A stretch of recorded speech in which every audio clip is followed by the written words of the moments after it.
In today's Daily Dish, with NBA 2K15 on the brink of release, a look at what features are most anticipated, disappointing developments regarding online leagues, and plans to stream the game tonight and the coming days. Also mention of the latest Press Row Hangout and why Madden NFL 15 does not have a patch yet. A poll was posted on Pastapadre.com recently with its intention to gauge what aspects of NBA 2K15 people are most excited about. The results were interesting and not exactly what I had expected to see. Over 5,500 voters weighed in, and leading the pack is the face scanning ability with the Xbox One and PS4 cameras, which pulled in just over 20%. Now, I thought this would be a popular feature, but probably fall somewhere in the middle of the pack. After all, EA Sports have had game face in their titles for over 7 years now, so it's not exactly a new concept.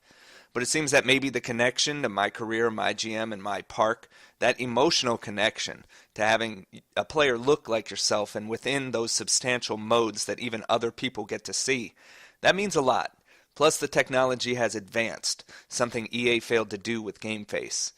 Squeaking out second place was the new offline My League mode. While EA seems to be moving away from the franchise model, 2K created a whole new mode for fans of it, with customization options that will keep them occupied and presumably satisfied. The metrics may not show an offline franchise as being important anymore, but those tend to be the most hardcore consumers, and it's important to keep them on board.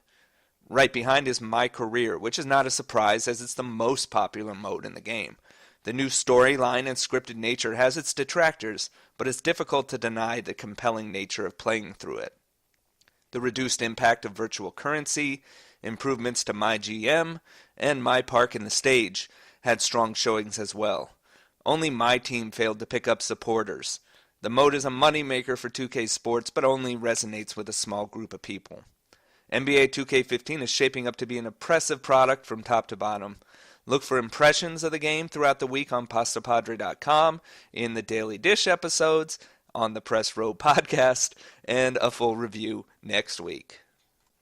Bad news, though, for fans of online leagues, as NBA 2K15 has already proven to be completely insufficient. Though media outlets who have received review copies are embargoed from mentioning anything in regards to the game yet, some consumers have copies and are digging into them and passing along information. The most distressing news is in regard to those online leagues. Just about a week and a half ago, 2K sent out some info on the leagues via Twitter, which goes to show just how much they think of them, because there was really no mention otherwise in the marketing campaign. Options like the ability to change quarter length and season length and difficulty level, inexplicably missing last year, were in, which started to make them sound at least somewhat viable. Unfortunately, it really isn't the case. Too many critical options remain missing, and 2K even misled with some of the info they put out. On 2 occasions, that Twitter run and on the Press Row podcast, 2K representatives stated there would be CPU-controlled teams in the league. It's not true. Only user-controlled teams are involved. So if you and a few other people are in the league, it's just you and them. No playing the CPU, and the league will be comprised of just those few teams. In addition, admin options are severely lacking. Commissioners still can't boot out other users, believe it or not. You can't block trades, can't change sliders, teams can't even adjust their rotations. There's no free agency, no practice mode, even things like simming results currently appear to be broken. 2K has gone from leading the way in online league innovation to going back like 10 years. But really, these leagues are actually not even as capable as the ones they had 10 years ago. It may not be due to the inability to monetize them. Remember, they built a whole new offline mode that has none of that in it. But clearly, on the list of priorities, online leagues are at the very bottom. At this point, they might as well just scrap them from the product completely. I'll be live streaming NBA 2K15 tonight, starting at about 9 Pacific time. Run that for a few hours, and then more on Tuesday afternoon and evening. It'll probably center primarily on My Career, and I mention that as a spoiler warning of sorts.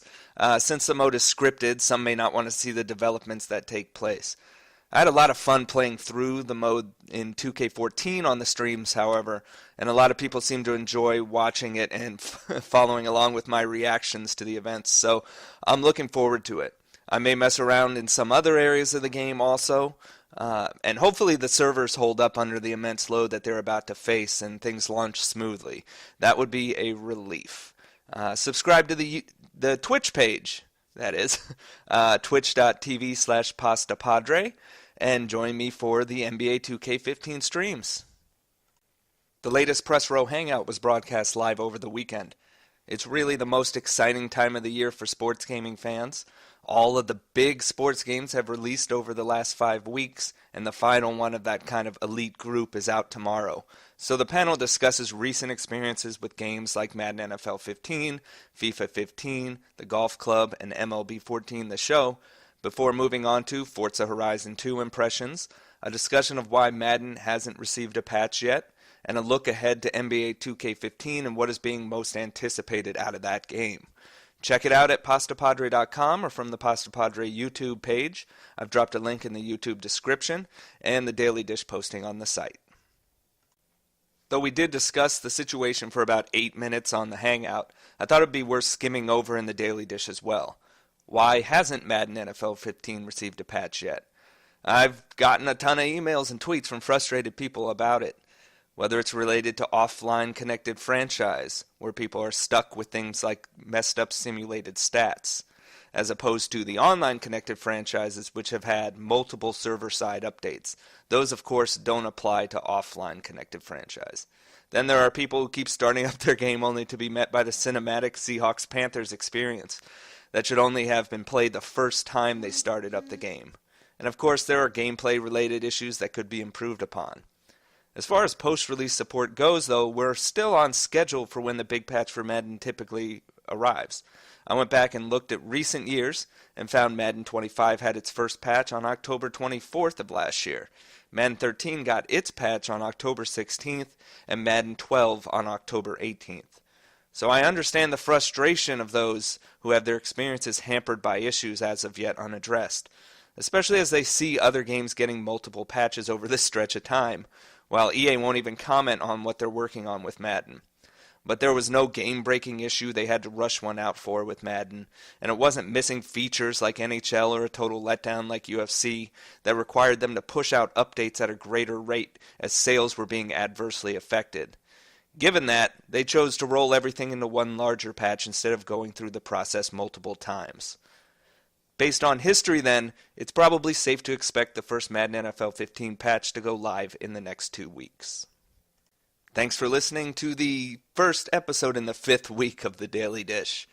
As always, visit Pastapadre.com for all the latest sports gaming news and analysis. Follow me on Twitter at Pastapadre and subscribe to the YouTube page. I'll be back tomorrow with the next Daily Dish.